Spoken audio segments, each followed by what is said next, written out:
For most of human history, societies taught their values through story, not through policy, not through debate, not through instruction manuals, through heroes. Heroes showed people how courage looked under pressure, how duty behaved when it was inconvenient, how sacrifice felt when it was costly. They were not perfect men.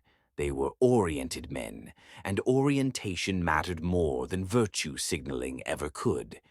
In the modern world, cinema became the primary forge of those stories. And something has quietly changed. Once, epic poems and sagas filled this role. They were sung, remembered, and retold until their lessons shaped entire cultures. In the 20th century, film replaced the skald. Movies reached farther than any saga ever could. They crossed borders, languages, classes, and generations. A single film could teach millions what heroism looked like, not by explaining it, but by showing it embodied.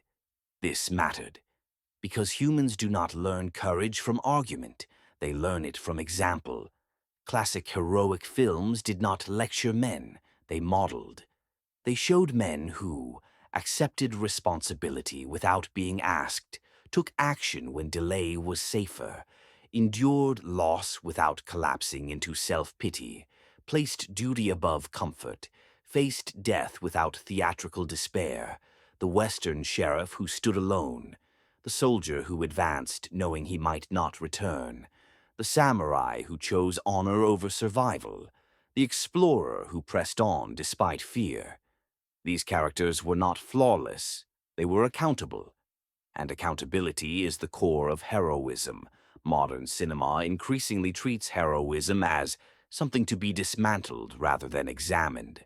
Courage is framed as recklessness, strength is treated as pathology, sacrifice is mocked as foolish, duty is reduced to naivete.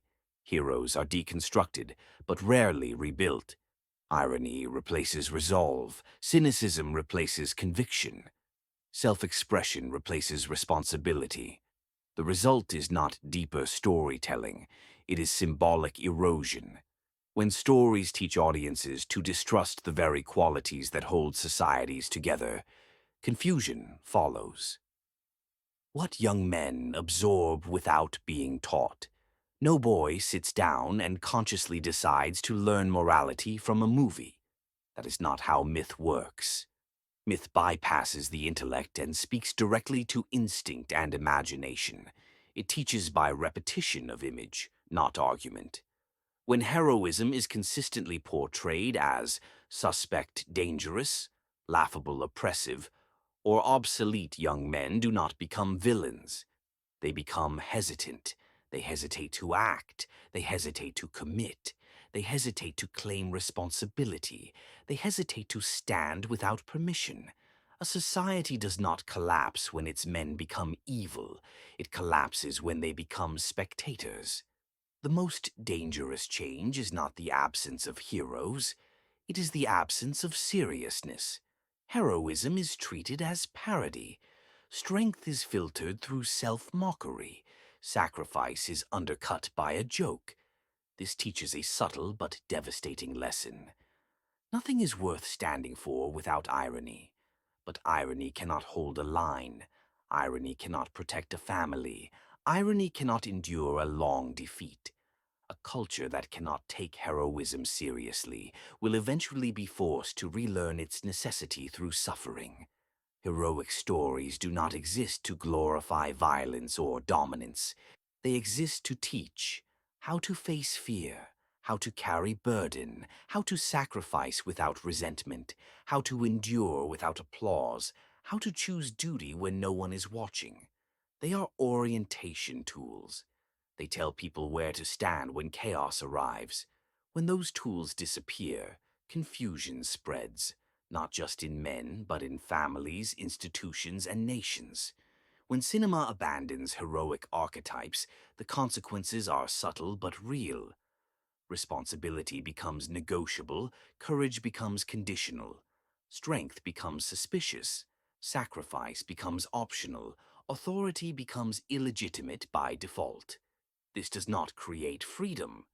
It creates drift, and drifting societies do not remain stable for long.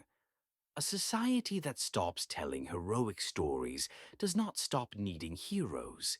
It simply stops preparing people to become them.